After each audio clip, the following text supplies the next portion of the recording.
ನಾನು ಕಳೆದ 20 ತಿಂಗಳಿಂದ ಈ ಸ್ಯಾಮ್ಸಂಗ್ ಗ್ಯಾಲಕ್ಸಿ S22 ಅಲ್ಟ್ರಾ ಸ್ಮಾರ್ಟ್ಫೋನ್ನ ನನ್ನ ಪ್ರೈಮರಿ ಡಿವೈಸ್ ಆಗಿ ಯೂಸ್ ಮಾಡ್ತಾ ಇದ್ದೀನಿ. ನನ್ನ ಜೀವನದಲ್ಲಿ ಈ ಸ್ಮಾರ್ಟ್ಫೋನಿಗೆ ನಾನು ದುಡ್ಡು ಖರ್ಚು ಮಾಡಿರೋಷ್ಟು ಯಾವ ಫೋನ್ಗೂ ಕೂಡ ಮಾಡಿರಲಿಲ್ಲ. ಹಿಂಗೆ 8-9 ತಿಂಗಳು ಮುಂಚೆ ಈ ಸ್ಮಾರ್ಟ್ಫೋನ್ನ ಫ್ರಂಟ್ ಗ್ಲಾಸ್ ಸ್ವಲ್ಪ ಕ್ರ್ಯಾಕ್ ಆಗುತ್ತೆ, ಅದನ್ನು ನಾನು ರಿಪೇರಿ ಮಾಡಿಸೋಣ ಅಂದ್ಬಿಟ್ಟು ಅಫಿಷಿಯಲ್ ಸರ್ವಿಸ್ ಸೆಂಟ್ರಿಗೆ ಹೋಗ್ತೀನಿ. ಅವರು ಕಂಪ್ಲೀಟ್ ಡಿಸ್ಪ್ಲೇನೇ ಚೇಂಜ್ ಮಾಡಬೇಕು, ಜೊತೆಗೆ ಈ ಫ್ರೇಮ್ನ ಕೂಡ ಚೇಂಜ್ ಮಾಡಬೇಕು ಅಂತಾರೆ. ಅದ್ರ ಬಗ್ಗೆ ವಿಡಿಯೋ ಕೂಡ ಮಾಡಿದ್ದೆ. 18,000-19,000 ರೂಪಾಯಿ ಆಯಿತು ಅದನ್ನು ರೀಪ್ಲೇಸ್ ಮಾಡಿಸ್ದೆ. ಅದಾಗಿ ಬರೀ 8-9 ತಿಂಗಳಿಗೆ ಆಯಿತಾ, ಈ ಸ್ಮಾರ್ಟ್ಫೋನ್ ತೊಗೊಂಡು ಒಂದು 20 ತಿಂಗಳಾಗಿದೆ. ಆಲ್ರೆಡಿ ಈ ಸ್ಮಾರ್ಟ್ಫೋನ್ ನಾವು ಪರ್ಚೇಸ್ ಮಾಡೋದಕ್ಕೆ 1,10,000 ರೂಪಾಯಿ ಕೊಟ್ಟಿರ್ತೀವಿ. ಅದ್ರ ಮೇಲ್ಗಡೆ ಈ ಡಿಸ್ಪ್ಲೇ ರೀಪ್ಲೇಸ್ ಆಯಿತು, ಅದಕ್ಕೆ ಒಂದು 20,000 ರೂಪಾಯಿ ಹೋಗಿತ್ತು.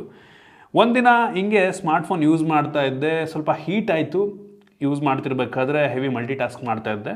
ಸ್ಮಾರ್ಟ್ಫೋನ್ ಸಡನ್ನಾಗಿ ಹ್ಯಾಂಗ್ ಆಯಿತು, ಲ್ಯಾಗು ಫುಲ್ಲು, ಏನು ಕೆಲಸವನ್ನು ಮಾಡ್ತಿಲ್ಲ.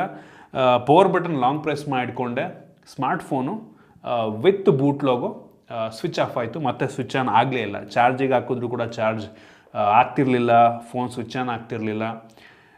ಏನು ಮಾಡೋದು ಅಂತ ಗೊತ್ತಾಗಲಿಲ್ಲ. ಅಫಿಷಿಯಲ್ ಸರ್ವಿಸ್ ಸೆಂಟ್ರಿಗೆ ತೊಗೊಂಡೋದೆ, ಅವ್ರಿಗೆ ಕೊಟ್ಟೆ. ಅವರು ಚೆಕ್ ಮಾಡಿದ್ರು, ಆನ್ ಆಗ್ತಾ ಇದೆ ಸರ್, ಆದರೆ ಬೂಟ್ ಲೋಗೋ ರಿಪೀಟ್ ಆಗ್ತಾಯಿದೆ, ಬೂಟ್ ಲೂಪ್ ಆಗ್ತಾಯಿದೆ ಅಂತ ಅಂದರು.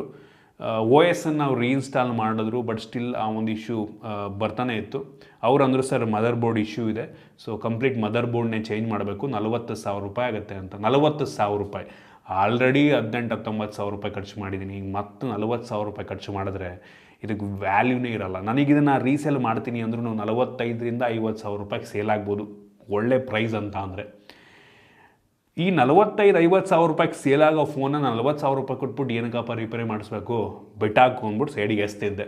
ಆಮೇಲೆ ಹಂಗೆ ಈ ಸ್ಮಾರ್ಟ್ಫೋನ್ ನಾನು ಚಾರ್ಜಿಗೆ ಹಾಕಿದಾಗ ಅಲ್ಲಿ ಒಂದು ರಿಕವರಿ ಇಮೇಜ್ ತೋರಿಸ್ತಾ ಇತ್ತು. ಆ ಒಂದು ವಿಡಿಯೋ ನಾನು ನಿಮಗೆ ತೋರಿಸ್ತೀನಿ. ಆಮೇಲೆ ನಾನೇ ಒಂದು ಸಲ ಈ OS ಅನ್ನು ರೀಇನ್ಸ್ಟಾಲ್ ಮಾಡಿಬಿಟ್ಟು ಟ್ರೈ ಮಾಡೋಣ ಅಂದ್ಬಿಟ್ಟು ಓಡಿನ್ ಅಂತ ಒಂದು ಸಾಫ್ಟ್ವೇರ್ ಬರುತ್ತೆ ಸ್ಯಾಮ್ಸಂಗ್ ಅವ್ರದ್ದು. ಸೊ ಆ ಸಾಫ್ಟ್ವೇರ್ದು ಎಲ್ಲ ಡೌನ್ಲೋಡ್ ಮಾಡಿಕೊಂಡು, ಅಂದರೆ ಈ ಮಾಡೆಲಿನ ಸಾಫ್ಟ್ವೇರ್ನ ಕರೆಕ್ಟಾಗಿ ಡೌನ್ಲೋಡ್ ಮಾಡಿಕೊಂಡು ಡ್ರೈವರ್ಸ್ ಎಲ್ಲ ಇನ್ಸ್ಟಾಲ್ ಮಾಡಿ ಓಡಿನಿಗೆ ಕನೆಕ್ಟ್ ಮಾಡ್ಕೊಂಬಿಟ್ಟು ನಾನು ಅಪ್ಡೇಟ್ ಮಾಡಿದೆ. ಸಕ್ಸಸ್ಫುಲ್ಲಾಗಿ OS ಅಪ್ಡೇಟ್ ಆಯಿತು. ಆಟೋಮೆಟಿಕ್ ರೀಸ್ಟಾರ್ಟ್ ಆಗುತ್ತೆ ಅದಾದಮೇಲೆ, ಬಟ್ ಸ್ಟಿಲ್ ಆ ಒಂದು ಬೂಟ್ ಲೂಪ್ ಬರ್ತಾನೆ ಇತ್ತು, ಸುಮ್ಮನಾಗಿದ್ದೆ. ಆಮೇಲೆ ಒಂದಿನ ಇನ್ಸ್ಟಾಗ್ರಾಮಲ್ಲಿ ನನಗೊಂದು ಮೆಸೇಜ್ ಬರುತ್ತೆ ಆಯಿತಾ. ಸೊ ಅವ್ರ ಪೇಜ್ ಹೆಸರು ಬಂದ್ಬಿಟ್ಟು ರಿಪೇರ್ ಮಾಡಿ ಅಂತ.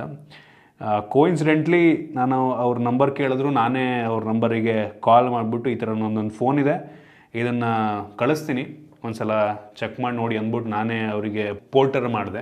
ಅವ್ರು ಆ ಸ್ಮಾರ್ಟ್ಫೋನ್ನ ಚೆಕ್ ಮಾಡಿಬಿಟ್ಟು ಸಂಜೆ ಅಷ್ಟರಲ್ಲೇ ರ್ಯಾಮ್ ಇಶ್ಯೂ ಇದೆ ಅಂತ ಅಂದರು. ಸೊ ಅವರು ರ್ಯಾಮನ್ನು ತೆಗೆದುಬಿಟ್ಟು ರೀಬಾಲಿಂಗ್ ಅಂತ ಕರೀತಾರೆ ಆಯಿತಾ. ಪ್ರೊಸೆಸರ್ ರ್ಯಾಮ್ ಈ ಸ್ಮಾರ್ಟ್ಫೋನ್ನ ಒಟ್ಟಿಗೆ ಇರುತ್ತಂತೆ, ಎರಡನ್ನೂ ರಿಮೂವ್ ಮಾಡಿಬಿಟ್ಟು ರೀಬಾಲಿಂಗ್ ಮಾಡ್ತಾರೆ, ತೆಗೆದುಬಿಟ್ಟು ಕ್ಲೀನ್ ಮಾಡಿ ಮತ್ತು ವಾಪಸ್ ಹಾಕ್ತಾರೆ. ಇನ್ ಕೇಸ್ ರ್ಯಾಮ್ ಹೋಗಿತ್ತು ಅಂದಿದ್ರೆ ರೀಪ್ಲೇಸೇ ಮಾಡಬೇಕಾಗಿರ್ತಿತ್ತು, ನಂದು ರೀಪ್ಲೇಸ್ ಆಗಿಲ್ಲ. ಸೇಮ್ ಅದನ್ನೇ ಸ್ವಲ್ಪ ಕ್ಲೀನ್ ಮಾಡಿ ಮತ್ತು ರೀಬಾಲಿಂಗ್ ಮಾಡ್ತಾರೆ. 8,500 ರೂಪಾಯಿ ಆಗುತ್ತೆ ಅಂದರು. ನನಗೆ 40,000 ಕೊಡೋದಕ್ಕಿಂತ 8,500 ರೂಪಾಯಿ ಕಡಿಮೆ ವರ್ತ್ ಅನ್ನಿಸ್ತು. ಸೊ ಪೇ ಮಾಡಿದೆ ಅವರಿಗೆ. ಅವರೇ ಮನೆಗೆ ಬಂದುಬಿಟ್ಟು ಡೆಲಿವರ್ ಮಾಡಿಬಿಟ್ಟು ಹೋದರು. ಅವ್ರದ್ದೇನೋ ಪಿಕಪ್ ಆ್ಯಂಡ್ ಡ್ರಾಪ್ ಸರ್ವಿಸ್ ಸಹ ಇದೆಯಂತೆ, ಚೆಕ್ ಮಾಡಿ ನೋಡಿ, ಡಿಸ್ಕ್ರಿಪ್ಷನ್ ಕೊಡ್ತೀನಿ ಅವ್ರ ನಂಬರ್ನ. ಸೊ ಹಿಂಗೆ ನಾನು ನಿಮಗೆ ಸಜೆಸ್ಟ್ ಮಾಡೋದು ಇಷ್ಟೇ ಆಯಿತಾ. ನಿಮ್ದು ಇನ್ ಕೇಸ್ ವಾರಂಟಿ ಒಳಗೆ ನಿಮ್ಮ ಸ್ಮಾರ್ಟ್ಫೋನ್ ಇದೆ ಅಂತ ಅಂದರೆ, ಅದು ಯಾವುದೇ ಬ್ರ್ಯಾಂಡ್ ಆಗಿರ್ಬೋದು, ಯಾವುದೇ ಸ್ಮಾರ್ಟ್ಫೋನ್ ಆಗಿರ್ಬೋದು, ಅಂಡರ್ ವಾರಂಟಿ ಇದೆ ಅಂತ ಅಂದರೆ ಅಫಿಷಿಯಲ್ ಸರ್ವಿಸ್ ಸೆಂಟ್ರಲ್ಲಿ ಮಾಡಿಸಿದ್ರೆ ಒಳ್ಳೆಯದು. ಅದರಲ್ಲೂ ಏನಾದರೂ ಫಿಸಿಕಲ್ ಡ್ಯಾಮೇಜ್ ಏನಾದರೂ ಆಯಿತು ಅಂತ ಅಂದರೆ ಅಂಡರ್ ವಾರಂಟಿ ಇದ್ದರೂ ಸಹ ಅಫಿಷಿಯಲ್ ಸರ್ವಿಸ್ ಸೆಂಟ್ರ್ನಲ್ಲಿ ಅದನ್ನು ರಿಪೇರಿ ಮಾಡಲ್ಲ. ಸೊ ಆ ಟೈಮಲ್ಲಿ ನಂಗೆ ಅನ್ನಿಸ್ದಂಗೆ ಹೊರಗಡೆ ಮಾಡಿಸಿದ್ರು ಒಳ್ಳೆಯದು. ಅಫಿಷಿಯಲ್ ಸರ್ವಿಸ್ ಸೆಂಟ್ರಲ್ಲಿ ಮಾಡಿಸೋದು ತುಂಬ ಲಾಸ್. ಏನಕ್ಕೆ ಅಂತ ಅಂದರೆ, ಫಸ್ಟ್ ಎಕ್ಸಾಂಪಲ್ಲು, ನಾನು ಆಗಲೇ 7-8 ತಿಂಗಳು ಮುಂಚೆ ಫ್ರಂಟ್ ಗ್ಲಾಸ್ ಹೋಗಿತ್ತು ಅಂತ ಅಂದೆ. ನಾನೇನಾದರೂ ಹೊರಗಡೆ ಮಾಡಿಸಿದ್ರೆ ಸ್ವಲ್ಪ ಕಡಿಮೆ ಆಗ್ತಾಯಿತ್ತು. ಅವರು ಈ ಗ್ಲಾಸನ್ನು ರಿಸ್ಕ್ ತೊಗೊಂಡು ಗ್ಲಾಸನ್ನು ರಿಮೂವ್ ಮಾಡಿ ಬರೀ ಗ್ಲಾಸನ್ನು ಮಾತ್ರ ರೀಪ್ಲೇಸ್ ಮಾಡಿರೋರು. ನಾವೇನಾದರೂ ಅಫಿಷಿಯಲ್ ಸರ್ವಿಸ್ ಸೆಂಟ್ರಿಗೆ ಹೋಗ್ತೀವಿ ಅಂದರೆ ಈ complete frame with display with ಗ್ಲಾಸನ್ನು ಕಂಪ್ಲೀಟಾಗಿ ಚೇಂಜ್ ಮಾಡ್ತಾರೆ, ಅದಕ್ಕೇ ಕಾಸ್ಟ್ ಜಾಸ್ತಿ ತಗೋತಾರೆ. ಅದಷ್ಟೇ ಅಲ್ಲ, ಈ ರೀತಿ ರ್ಯಾಮ್ ಇಶ್ಯೂ ಇದೆ ಅಂತ ನೀವೇನಾದ್ರು ತೊಗೊಂಡು ಹೋಗ್ಬಿಟ್ಟು ನೀವು ಅಫಿಷಿಯಲ್ ಸರ್ವಿಸ್ ಸೆಂಟ್ರಿಗೆ ಕೊಟ್ಟರೆ ಕಂಪ್ಲೀಟ್ ಮದರ್ ಬೋರ್ಡನ್ನೇ ಚೇಂಜ್ ಮಾಡಬೇಕು ಅಂತಾರೆ ಅವರು. ಈ ರ್ಯಾಮ್ ಏನು ರೀಬಾಲಿಂಗ್ ಎಲ್ಲ ಮಾಡ್ತಾರೆ ಅದನ್ನು ಮಾಡಲ್ಲ ಅವರು, ಕಂಪ್ಲೀಟ್ ಮದರ್ ಬೋರ್ಡ್ನೇ ಚೇಂಜ್ ಮಾಡಬೇಕು ಅಂತಾರೆ. ಈ ಥರ ಸಿಚುವೇಷನ್ನಲ್ಲಿ ನೀವು ಹೊರಗಡೆ ಏನು ಒಳ್ಳೆ ಸರ್ವಿಸ್ ಮಾಡುವಂಥವ್ರು ಇರ್ತಾರೆ, ಅವ್ರ ಹತ್ರ ಮಾಡಿಸಿದ್ರೆ ತುಂಬ ಒಳ್ಳೆಯದು. ಸೊ ನಾನೇನಾದರೂ, ನನಗೆ ಗೊತ್ತಿಲ್ಲ ಆಯಿತಾ, ನನಗೆ ಈ ಥರ ಎಲ್ಲ ಇರುತ್ತೆ ಅಂತ ಗೊತ್ತಿಲ್ಲ, ನನಗೆ ಮತ್ತೆ ಇಟ್ಕೊಳ್ಳೋಕ್ಕಿದಿಲ್ಲ. ಇದು ಹೋದ್ಮೇಲೆ ನಾನು ಬೇರೆ ಫೋನ್ ತೊಗೊಂಡೆ, ಮತ್ತೆ ಸ್ಯಾಮ್ಸಂಗ್ ಫೋನೇ ತೊಗೊಂಡಿದ್ದೀನಿ. ಏನಕ್ಕೆ ಅಂದರೆ ನಮಗೆ ನೆಸೆಸಿಟಿ ಇರುತ್ತೆ, ಏನು ಮಾಡೋಕ್ಕಾಗಲ್ಲ. ಸೊ ಈ ಕಾರಣದಿಂದ ಈ ಸ್ಮಾರ್ಟ್ಫೋನು ಕತೆ ಹಿಂಗೆ ಆಯಿತಾ. ಇದು ಬರೀ ಸ್ಯಾಮ್ಸಂಗ್ ಕತೆ ಮಾತ್ರ ಅಲ್ಲ, ಯಾವುದೇ ಬ್ರ್ಯಾಂಡ್ ತೊಗೊಳ್ಳಿ ಬರೀ ಇದನ್ನೇ ಅಫಿಷಿಯಲ್ ಸರ್ವಿಸ್ ಸೆಂಟ್ರಿಗೆ ಹೋದ್ರಿ ಅಂತ ಅಂದರೆ ಸ್ವಲ್ಪ ಏನೋ ಇಶ್ಯೂ ಆಯಿತು ಬೋರ್ಡಲ್ಲಿ, ಸಣ್ಣದೇನೋ ಇಶ್ಯೂ ಆಯಿತು ಅಂದರೆ ಕಂಪ್ಲೀಟ್ ಬೋರ್ಡ್ನೇ ಚೇಂಜ್ ಮಾಡಬೇಕು, ಆ ಫೋನಿಗೆ ಎಷ್ಟು ದುಡ್ಡು ಇರುತ್ತೋ ಅಷ್ಟೇ ದುಡ್ಡು ಕೊಡಿ ಅಂತಾರೆ. ಸೊ ಈ ಥರ ಸಿಚುವೇಷನಲ್ಲಿ ವರ್ತ್ ಅಲ್ಲ. ಸೊ ಇದರಿಂದ ಬೆಟರ್ ನಾವು ಹೊರ್ಗಡೆ ಒಂದು ಒಳ್ಳೆ ಇದ್ರ ಬಗ್ಗೆ ಕೆಲಸ ಗೊತ್ತಿರೋರ ಹತ್ರ ಮಾಡಿಸಿದ್ರೆ ಸಖತ್ ಒಳ್ಳೆಯದು. ಇದು ನನ್ನ ಹಾನೆಸ್ಟ್ ಒಪಿನಿಯನ್, ನನ್ನ ಎಕ್ಸ್ಪೀರಿಯನ್ಸು. ಲಿಟ್ರಲಿ ಈ ಸ್ಮಾರ್ಟ್ಫೋನಿಗೆ ಇಲ್ಲಿಯವರೆಗೆ ಇದ್ರ ಹತ್ರ ಒಂದು 28,000 ರೂಪಾಯಿ ಖರ್ಚು ಮಾಡಿದ್ದೀನಿ. ಹಿಂಗೆ ಏನು ಲಾಭ ಇಲ್ಲ ಗುರು, ಸುಮ್ಮನೆ ಈಗ ನೋಡಿ ಅದು ಆ ಫೋನ್ ಆಯಿತು, ಈ ಬೇರೆ ಫೋನ್ ತೊಗೊಂಡಿದ್ದೀನಿ ನಾನು. ಸೊ ಹಂಗೆ ಏನೂ ಮಾಡೋಕ್ಕಾಗಲ್ಲ. ಇದಕ್ಕೇನಾದ್ರು ಸೊಲ್ಯೂಷನ್ ಬರಬೇಕು ಗುರು. ಅಫಿಷಿಯಲ್ ಸರ್ವಿಸ್ ಸೆಂಟ್ರಲ್ಲಿ ಈ ಲೆವೆಲ್ಲಿಗೆ ಆಗ್ಬಿಟ್ರೆ ಕಷ್ಟ ಅಂತ. ಏನೂ ಮಾಡೋಕ್ಕಾಗಲ್ಲ. ನಾವು ಅಂಡರ್ ವಾರಂಟಿ ಅಂದ್ಬಿಟ್ಟು ಹೋಗ್ತೀವಿ. ಅದರಲ್ಲೂ ನನಗೆ ಹೋಗ್ಬಿಟ್ಟು ಅಲ್ಲಿ ಚೆಕ್ ಮಾಡಿಸಿದ್ದಕ್ಕೆ 150-200 ರೂಪಾಯಿ ತೊಗೊಂಡ್ರು. ಚೆಕ್ ಮಾಡಿಸಿದ್ದಕ್ಕೆ ಬರೀ ಏನೋ ಅವ್ರು ರಿಪೇರಿ ಮಾಡಿಕೊಡಲಿಲ್ಲ, ಚೆಕ್ ಮಾಡೋದಕ್ಕೆ 150-200 ರೂಪಾಯಿ ತೊಗೊಂಡ್ರು.